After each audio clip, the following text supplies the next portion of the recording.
Going in, it worked out, and it just hooked to the left a little bit, and we just missed it. It's a 50-yard field goal, chance to send it in overtime, and I'd put money on him every single time. Just it wasn't his turn this time. And Coach, these kids, this is the kids since middle school to do it together. Just as they leave the high school, how will you always remember them, and what will you look back to? Special group, no doubt. They were a special group, played their hearts out, had a great year, and just didn't finish right there at the end.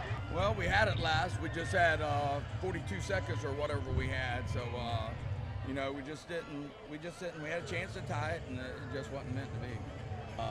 We're going to love on them, and we're going to tell them we love them and appreciate them. And the Lord's always good in your wins and losses. And we're going to move forward.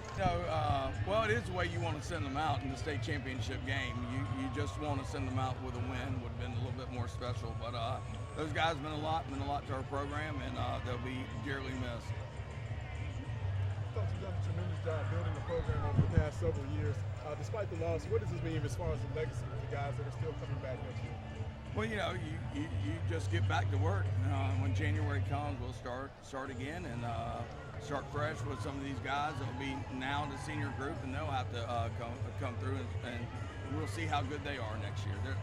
This senior class. I thought our defense played great. We just right there at the end, they just hit a great play, and they were able to drive the ball with 4 minutes left, and give them all the credit. They got a good football team, and they made plays when they had to. Thank you all. This is Jacob Henderson with Total Prep Sports here with Mr. Wildman, WCTV, my partner in crime in the Class 5A state championship game. Wildman, tell me a little playback from what you're seeing. How do you see this game? Unbelievable. Unbelievable. One of the most memorable high school football games I've ever witnessed. Forget it was at a state title. This was Balboa and Creed going blow for blow, round for round, and unfortunately, Wakulla just came up literally a wide left short of sending it to overtime. Kind of remind you of the old days of Florida State wide left. Oh my goodness, I didn't want to make that reference on your show here, but yeah, that's exactly what it reminded me of. But nevertheless, man, this is one of the most remarkable games I have seen in a long time in high school history. And I'm glad I was here to take a part of it, And, I just look at the kids, they're kind of devastated a little bit, but they had a great season. And, they have to keep their heads up and come back next year. One thing they can say is they made it farther than any other area team, and I'm very proud of that. What about you? This was the team we all thought would do this, right? It was Wakulla. It was Wakulla or bust pretty much, and maybe Madison County, but definitely I was not surprised to see Wakulla make the run they did. This was the team that everybody in the summer was excited for. We knew about Felipe. We knew about Keith Gavin. What we didn't know was how good this defense was going to be that helped get them to where they are today. And it breaks your heart as a journalist to have to see this as a team we cover on a regular basis, to see them get a second-place trophy.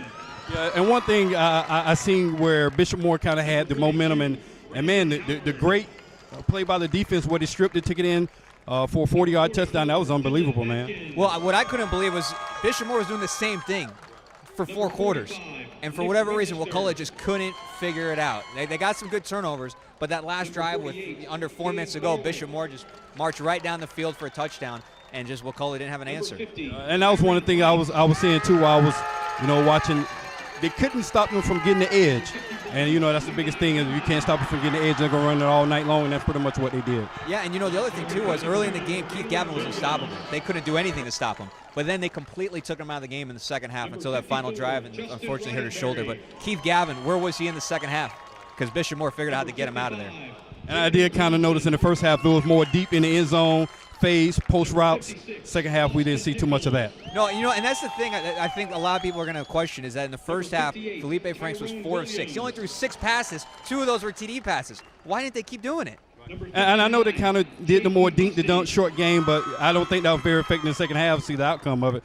And I think they kind of should have stretched the defense a little more throwing it deep. No, I agree 100%. And even when they did take the deep shots, it wasn't Keith that was doing them. It was the smaller, shorter guys on Wakulla. So I don't know. I'm sure Coach Cleats is going to go back and watch it and have some second guessing himself. But still, a great year for Wakulla. A great year, phenomenal year. And I look at the guys that they have returning. Oh man, they're going to be one of the favorites to be pretty good next year in the area. Well, they're going to have some tough competition from Rickards. Rickards going to be pretty good. Gabi, will be good. So can they replace Felipe? Can they replace Keith? They got a good running back. Will they make another deep postseason run? We'll have to wait and see. And I think that's the big key. We have to wait and see. The core nucleus is pretty young, and we got to see how they mature over the summer and come back. And here's the thing though: if this was the team that was supposed to do it for Wakulla, this was the team. How did they find the next team if this was supposed to be the one? Exactly. Well, we see the fans. If you can get a shot of the fans that all came down here from Crawfordville to support the War Eagles, and I think that's very exciting to see the fans to really get behind their team and support in a great effort. They just came up a little short. Especially you guys that are Florida State fans, you definitely hate to hear that turn wide left, and that's what it came down to in the Class 5A state title game. This is Jacob here with Wildman from WCTV signing off. See you in 2. What message do you have to your underclassmen that's coming back next year? Oh, definitely. Keep up what we've been doing. They've did a great job in the off season of working hard with the seniors and acting like seniors and growing up. And as seniors, we did a good job of making them grow up and be the next leader next year. So I think they'll be fine. They've grown up a lot, and they're going to be great like we were this year, and they have a great chance of coming back next year. So what message do you have for your seniors that left it all on the line? Oh, it was a great run. Definitely a great run. Coming up through middle school and then through high school, it was definitely a great run. I didn't lose that many games throughout my season or my career here at Wakulla, and that goes to show you how much our coaching staff is really developed.